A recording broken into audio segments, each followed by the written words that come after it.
Welcome back to the channel. Today, I'm in Park Slope. Locals just call it the Slope.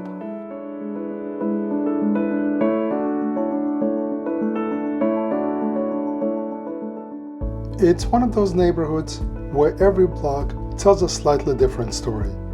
Grand brownstones up near the park, tighter, more modest houses as you move downhill.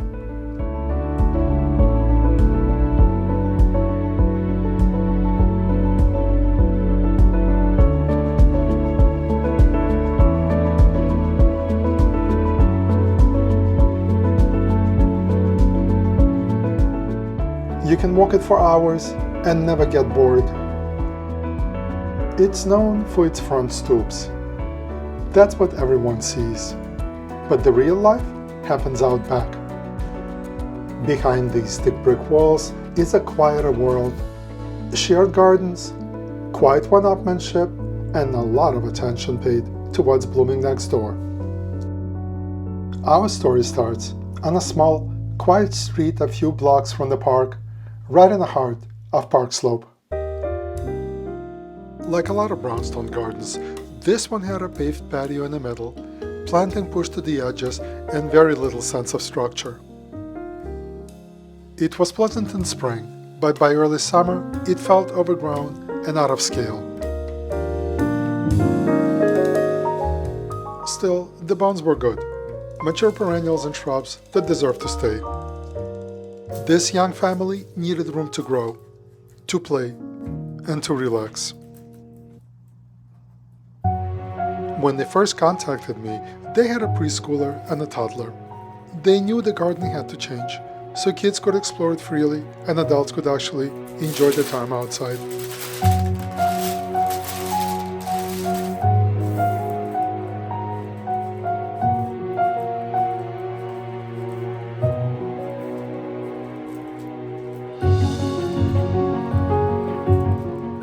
I explored several different design options, but during the review, one idea stood out almost immediately: the organic shape. It just spoke to them.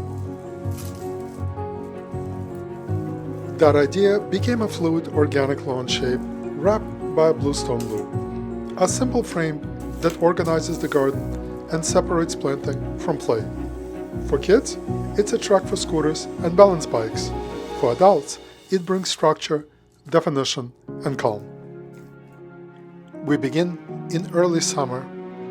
With the direction set, the garden was stripped back, cleared, opened up, and ready. Then the deliveries arrived and the work could begin.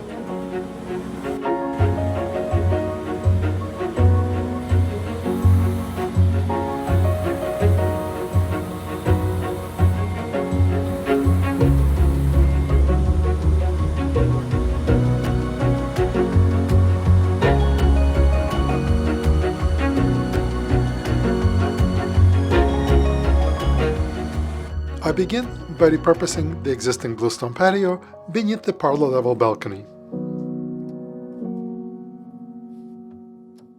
From there, I laid out the central fluid shape using aluminum edging, one of my go-to tools. It's surprisingly flexible, which makes it perfect for creating soft, natural curves. Once the layout was set, we added the gravel base and began installing the bluestone.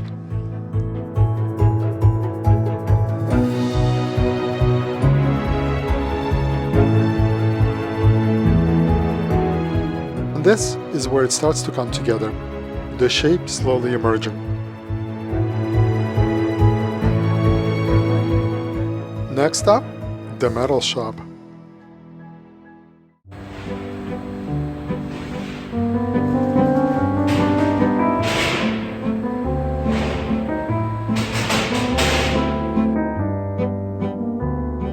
If someone had told me at the beginning of my career that building gardens would include regular trips to steel fabricators, I probably wouldn't have believed them. And yet, here I am. And I love every single moment of it. I love working with Corten steel for its color, its texture, and most of all, the sense of drama it brings to a garden. Here, the pieces are cut to measure on a plasma table. then rolled to a precise radius. By the time they leave the shop, the curves are already set, ready to become part of the landscape.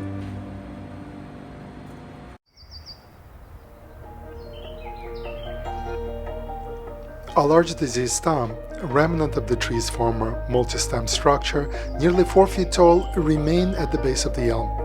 It had to be removed for the health of the tree and lowered so the curved deck could pass over it.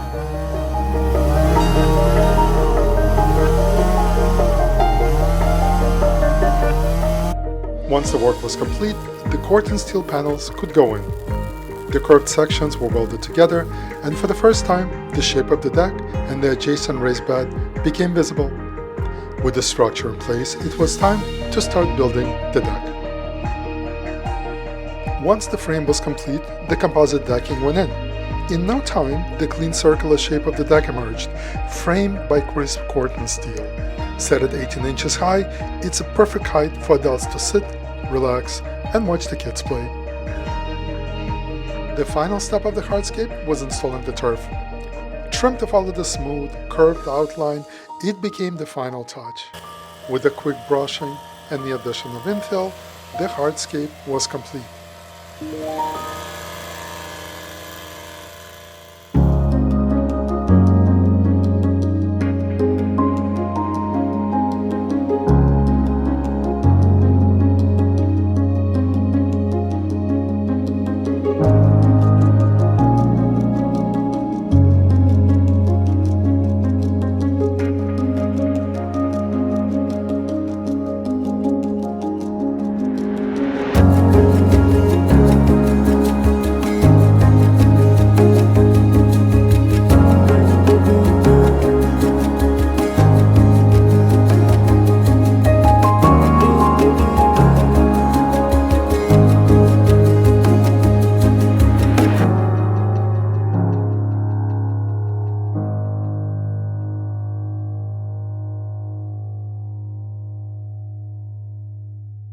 The deck at the back of the garden became both a destination and a focal point.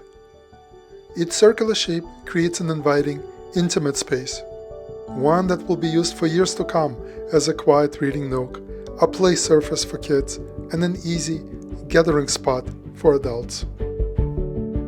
The curved corten retaining wall echoes the garden's gentle, meandering lines, adding a strong architectural note and a sharp contrast to the lush planting. As the kids get older, it becomes part of the play, a surface to kick a ball against, built right into the landscape.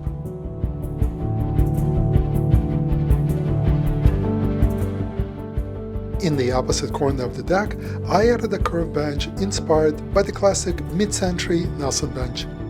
It creates a new vantage point, a place to pause and take in the garden from a different angle, and naturally draws your eye toward the corner of the space.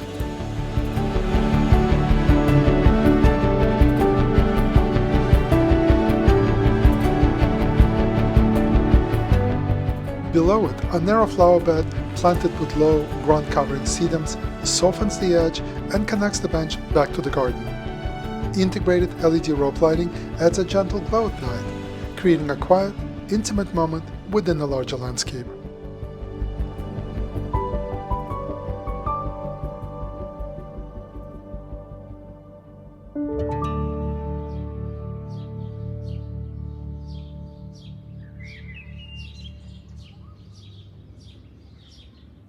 What is now lawn was once a bluestone patio, repurposed to expand the paved area beneath the parlor-level balcony. This is where the existing furniture now creates a comfortable sitting area. New bluestone pavers were added to form a path and extend the terrace, connecting it directly to the deck and the bench above.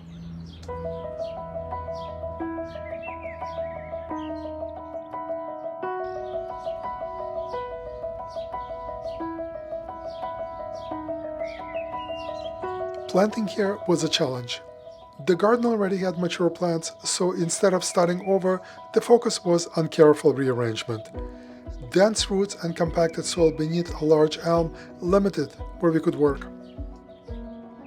Several rows of Sharons were thinned out to open up space, mature hydrangeas were transplanted, and young dogwood tree was moved to the back of the garden, to grow in and add privacy.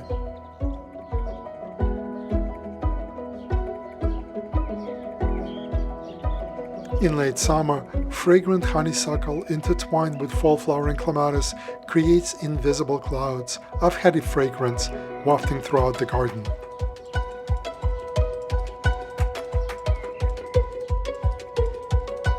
Pollinator-friendly flowering plants draw bees of all kinds into the garden, their gentle buzzing becoming the soundtrack of summer.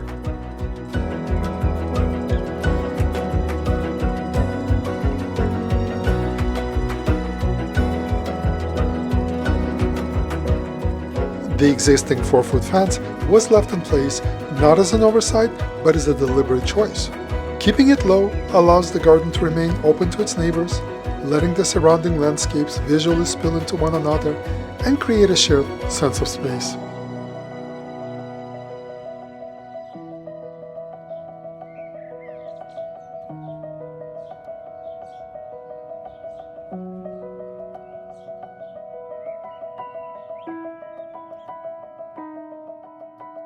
The space beneath the parlor level stairs often ends up housing air conditioning units and mechanical piping, a common condition in brownstones. Here we conceal that equipment with a custom metal frame and vertical wood paneling, turning an exposed, awkward area into discreet and functional storage.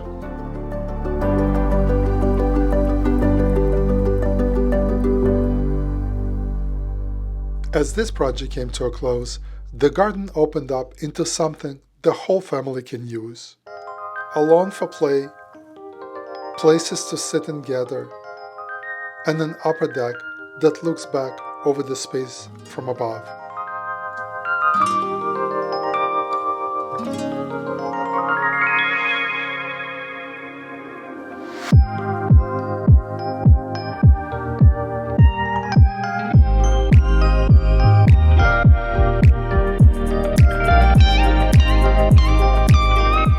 Thank you for spending a few minutes with me. If you would like us to design your garden, you can get in touch with us on our website or Instagram.